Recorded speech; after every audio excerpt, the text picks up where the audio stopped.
Listen up, get ready, I'm not gonna take no more. There's a revolution, a revelation going on in my soul.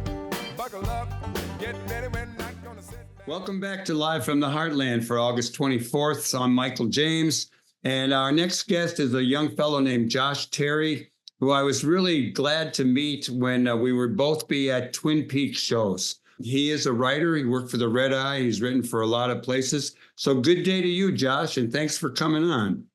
Hey, Michael, it's great to be back on the show. I remember the last time I was on, it was February of 2020 when we were recording in person at the WLUW offices. So it's good to be back.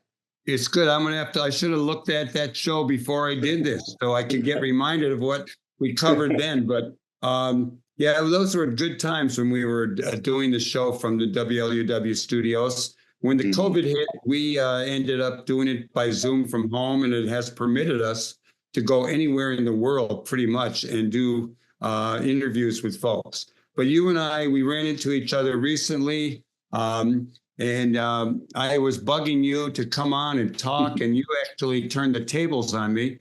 Right. And interviewed me for WTTW. What's that about? That's your new job, and why did you interview? Yeah, so, we met when I was working for the Red Eye Chicago. And that was from, I think it might have been 2016, 2015 when we met. And I've had quite a few jobs since then. Online journalism, you can work for a lot of places in less than a decade.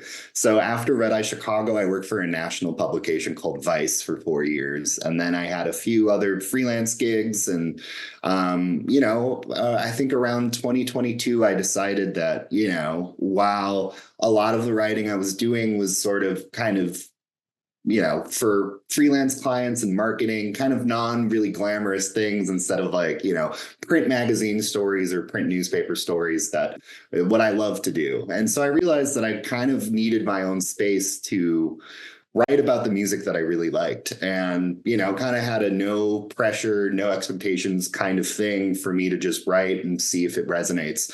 And I started my own newsletter, and I called it No Expectations. I couldn't really figure out a name and kind of landed on that. It is a Rolling Stones song. A good one. It was sort of more of a joke of this is just going to be a fun thing for me, and only do it if it remains fun.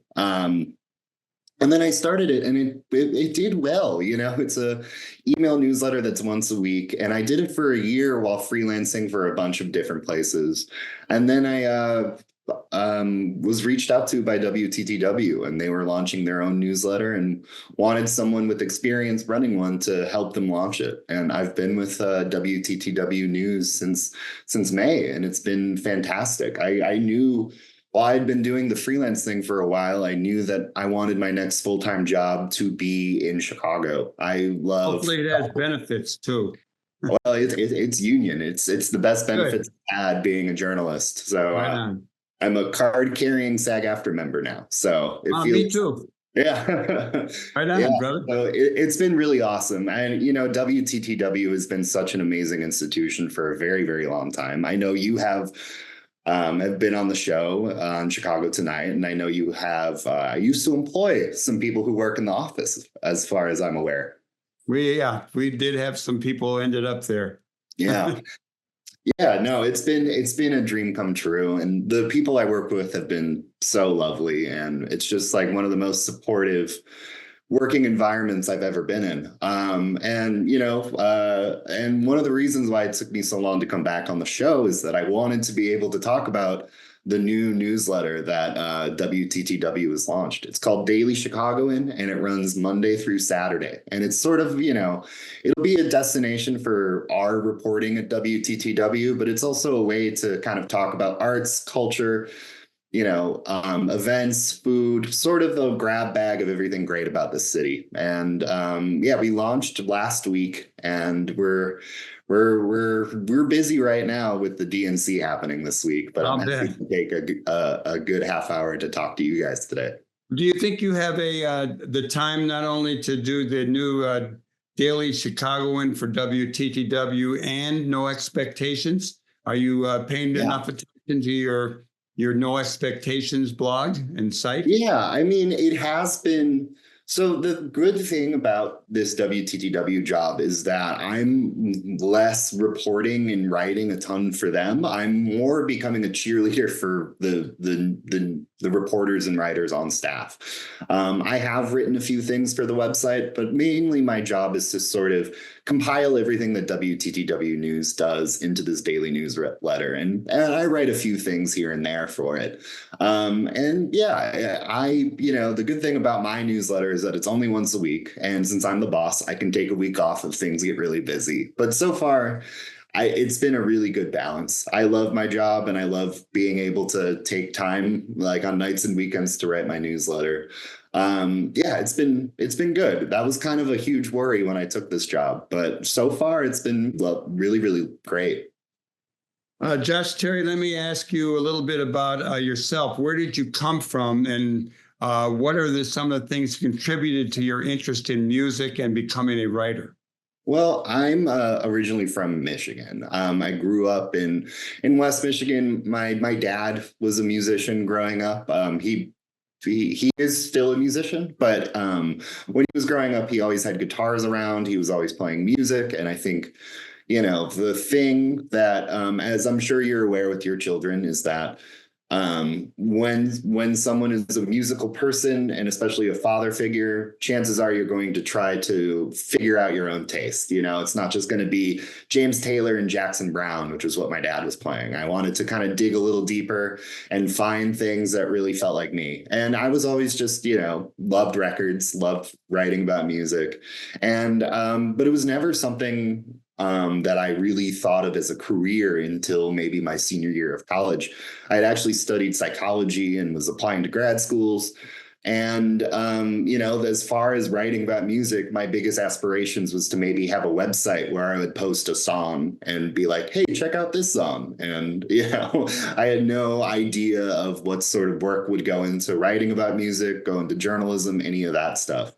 But I needed an internship for my minor at Loyola Chicago. I needed an internship for my English minor, and I ended up getting an internship at the AV Club Onion, which is a pop culture satirical news website.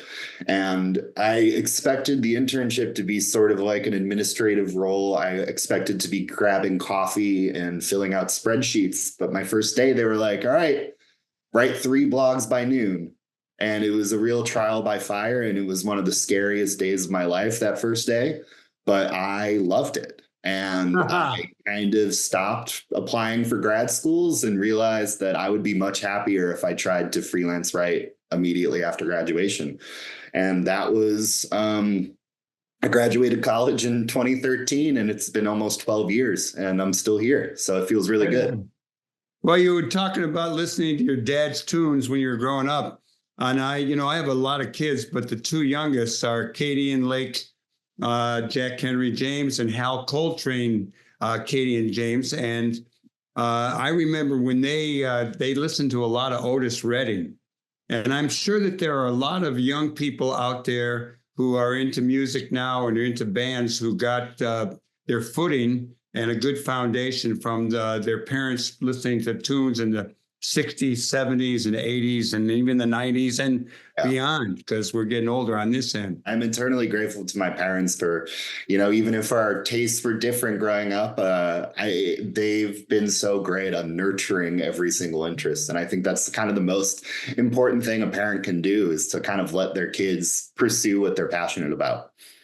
Well, let me throw at you your hit, your take, some of your views on the Chicago music scene. Bands that you've liked, bands that you think are important. We could go on about clubs and places and festivals and what's up, what's down. Riff a little bit on some of that. Well, it's very funny. When I started writing about Chicago music, I was around the same age as a lot of the bands starting. I'm a maybe a year or two older than your son, Cadian. And it was really great to see all the youthful bands and also be that age myself, kind of documenting it, having the energy to go to like 3 or 4 shows a week and seeing all these people who are my peers and sometimes even younger than me, like make great art and thrive in this city. You know, the thing about what makes a good music community is it's a kind of a multi-part system. Like one, the most important thing, and this is kind of across the country, you need cheap rent. And Chicago, for the longest time, compared to other cities, had cheap rent where artists could live. 2, you need a lot of independent small venues for these bands to play. Chicago has these in multitudes. We have the Hideout, we have Shuba's, we have Sleeping Village, which is a relatively new venue. We have about a couple dozen venues that aren't owned by these big multinational corporations where bands can freely play and develop their talent and develop an audience. That's also just incredibly important. Another thing is that while this is something that affects me personally, you do need sort of an independent and you need a thriving local media ecosystem to kind of document and support these artists. And Chicago does have that, but by my count, there is only one full-time employed music journalist at a paper, and that's Lior Galil at the Chicago Reader. There needs to be more. I used to be one of them, but now in Chicago, there isn't really. The arts and culture budgets are usually the first things that get cut. But, you know, Chicago being one of the major cities in the country, you're always going to get an influx of talent. And as long as rents stay low, you're always going to get boundary pushing artists that make great art. And another thing that I think is unique to Chicago beyond these sort of structural things like the cheap rent, the independent venues, is that I think there is, compared to other scenes like New York or LA, there's like a major cross-pollination of artists, you know. Take, for instance, Twin Peaks. They were an indie rock band, but they were really close with Chance the Rapper in the hip hop community. Same in the 90s, there was a huge kind of merging of the improvisational jazz communities and the indie rock communities. And now we're seeing, you know, just so many younger bands pop up that are making way cooler sounds than me and my friends were making when we were that age. You know, there's young bands like Freako, and there's young bands like Free Range and Lifeguard and Horse Girl. And these are all people who are, you know, 5 to 10 years younger than me. And they're like listening to way cooler records than I did at that time. That's good. I was going to ask you about the crossover in the mix. You know, I heard a report recently that was, I can't remember the details, but I really like the notion of a cross-pollination, cross-fertilization. And, you know, Chicago is such a wonderful place in the sense that we have larger concentrations of more diverse racial, ethnic, religious groups probably than anywhere in the country. One of my older sons would argue that Queens, New York beats us out. But in any event, we have a lot of stuff. And I'm not as familiar with what's going on besides the blues scene, which I used to pay more attention to various jazz, what's going on in Latino music. And I don't know if there's any Asian influence, how much overlap. You mentioned Twin Peaks, knowing Chance the Rapper. There was, I'm not going to go into that story about the two of them. Elaborate a little bit more on the potential and the actual occurrence of this cross-cultural mix that we have and should embrace and advance in this wonderful city of ours. Yeah, I mean, you're seeing it becoming much more diverse since even when I started out. And I think that there is a welcoming vibe in this city, especially with the artists, that makes it that is making the music more interesting. You know, like you know, living in Rogers Park and, you know, living in Chicago, that the best of this city is when we're all included. And we're seeing, you know, like some of the most popular local music festivals are Latino music festivals. And you're seeing bands like Dos Santos and Divino Nino, who are kind of breaking into kind of the traditional, more whiter indie rock spaces. And I think that's amazing. And I think you're seeing like other bands like listen to not just music in Chicago, but music from around the world. And you're seeing these sounds kind of becoming incorporated into these recordings. And I think that's just beautiful. And I think that the only way for innovation is to sort of take as much of a global, holistic view on music. Like, let's not just use the Western canon. Let's look deeper and let's dig deeper to find more interesting sounds. Well, Josh Cherry, you have a really good perspective. I like that a lot.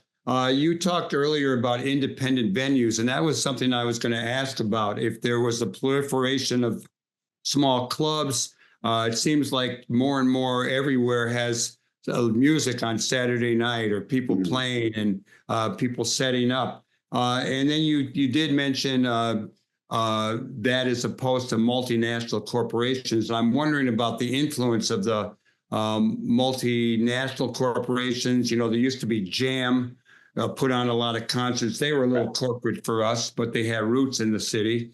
Mm-hmm. And I'm wondering about places like Schubas, which I think got taken over. And what about Lincoln Hall and even the new Salt Shed? Are those kind of corporate entities now? They're still independent. They're not affiliated with like Live Nation or Ticketmaster or any of the corporations that tend to buy up venues. Salt Shed is basically, the Empty Bottle in Talia Hall. It's a company called 16 on Center. They do use Ticketmaster, but it's not. It is independent from the multinational corporations. Lincoln Hall and Schubas were bought out, but it's no longer owned by Mike Schuba. It's an independent company. It is not the sort of kind of spaces where it's Live Nation owned, where it means that only Live Nation kind of approved bands can play. And, the ticket prices are still reasonable at each of those venues. Even Salt Shed, which uses Ticketmaster, it's compared to other venues of that size, it's still relatively cheap. I think part of the reason why there's so many independent venues is that, there's a history of it. And there's also a culture where, the Lincoln Yards development that was threatening to take over the land that the hideout is on, there was major lobbying and civic kind of uprising against that move. Lincoln Yards is still sort of dead on arrival and the hideout still stands. And it was all these venues kind of banding together. They formed an organization called Civil that, was created to attempt to stop this development, to keep Chicago a thriving landscape for independent venues. No, I like that. And, one venue that you haven't mentioned, but I've been to a few times and really like, is the Constellation. Yeah, and Mike Reed does a fantastic job at that venue. I went to a show with your son maybe a couple months ago, Constellation. It's one of my favorite rooms. I think there's a chance I'll be going twice this week. There's an artist I know from Nashville named Michael Ruth. He performs as Rich Ruth, and he's a fantastic kind of experimental jazz rock musician. His music is sort of this mix of all these different genres I love. And he's his day job, he tours with country artists, but in his spare time, he makes this really adventurous experimental jazz music. And he's playing on Thursday. Let's talk a little bit about festivals. We've got Lollapalooza gets a lot of attention. There's also the Riot Fest question. They were going to move and now they're not. My sense from just what I heard around my own house a little bit, whether from my kid's mom or someone, that people were down on, the hipper people were down on Lollapalooza, and they had an alternative up in Wisconsin. And I know Lake J played up there. I wondered if you can shed any light on that. Is that the hipper thing to do during that time? Or I don't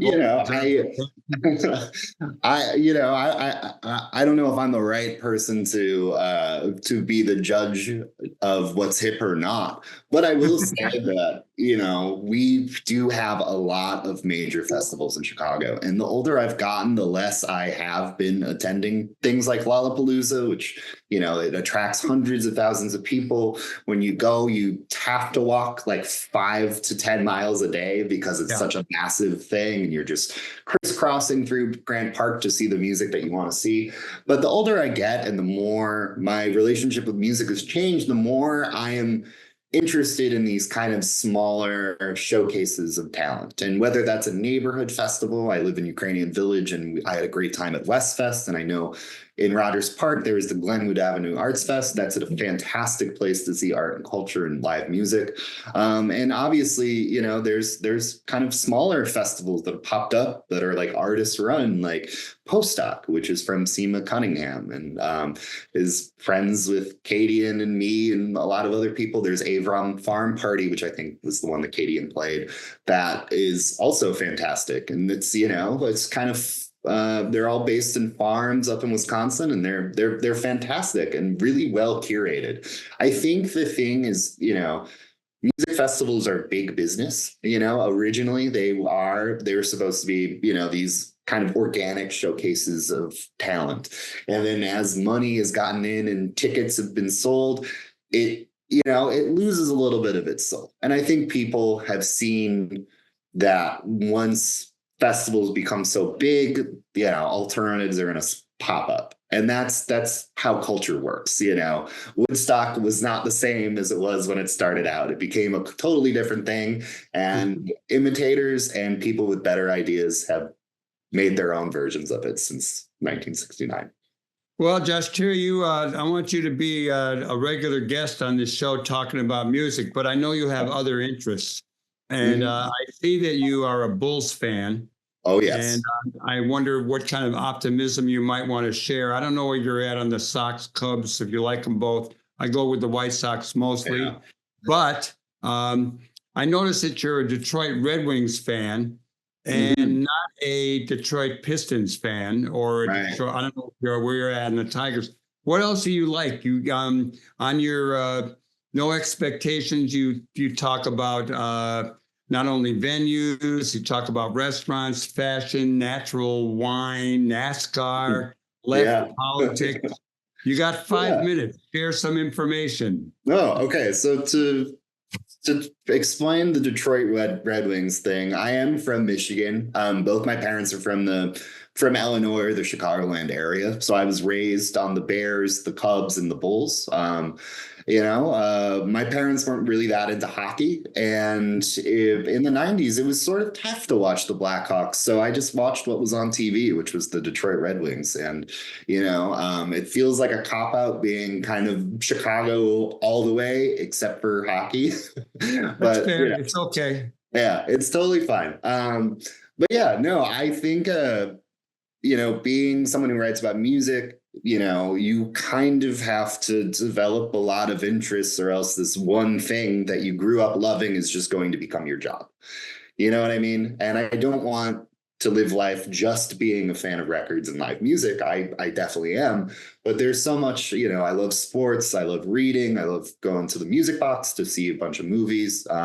You know, I think trying to keep a well-rounded bunch of interest is just sort of it's just what life's about. You know, you kind of have to be curious about everything that you like and, you know, feed that interest as long as possible. Well, when you interviewed me, you did ask about restaurants and stuff. Like, you got a couple places you like to go to for either cheap or fancy food? Yeah, I mean, so there are quite a few near me. I really like this Mexican place called Los Tres Compadres de Guerrero. It's this sort of family-run spot that's really, really excellent. On the fancier side, I did go to this restaurant called Maxwell's Trading in the West Loop, and I thought that was like one of the best, most thoughtful meals I've had in a long time. There's just so many good places in Chicago, and you could spend your entire life living here, trying new places and exploring, and you'll never really scratch the surface, you know? What's your take on NASCAR? Should we bring it back every year? You know, I am a NASCAR fan, and I do think that it has been very, very fun to watch the races. And I do think that, you know, you can have these. I enjoyed the races. I can't necessarily comment on the deal that Chicago got, which might be more of a question for former Mayor Lori Lightfoot. But I've had a great time watching the races. I got to cover a little bit an interview of driver for WTTW a couple months ago, and that was nice, quite fun. Yeah, we drove along the track, and it was cool to to talk racing with another driver. You're having some great experiences, and I'm glad that you share them in your writing and the work you do now. Let me just get it straight. How do people see the WTTW site that you're working for, the Daily Chicagoan? Can they get it online? Yeah, you can. You just go to WTTW.com and there'll be a button for the newsletter. And the newsletter is the Daily Chicagoan. It runs Monday through Saturday. Sign up there. And I'm just so excited to be at WTTW with such an awesome team. And well, that's great. And the No Expectations, how do they find that? Yeah, so it's noexpectations.fyi. I could not afford a .com, so it'll be noexpectations.fyi is my personal newsletter, and that runs. That's a new one on me, the FYI, but we'll talk about that another time. Josh Terry, I look forward to seeing you soon. I'm sure it won't be too long. You're a great interview. You shared a lot of information, answered a lot of questions, and probably inspire me to go out at night a little bit more than I do. Sounds good, Michael. Thanks so much. Thank you very much.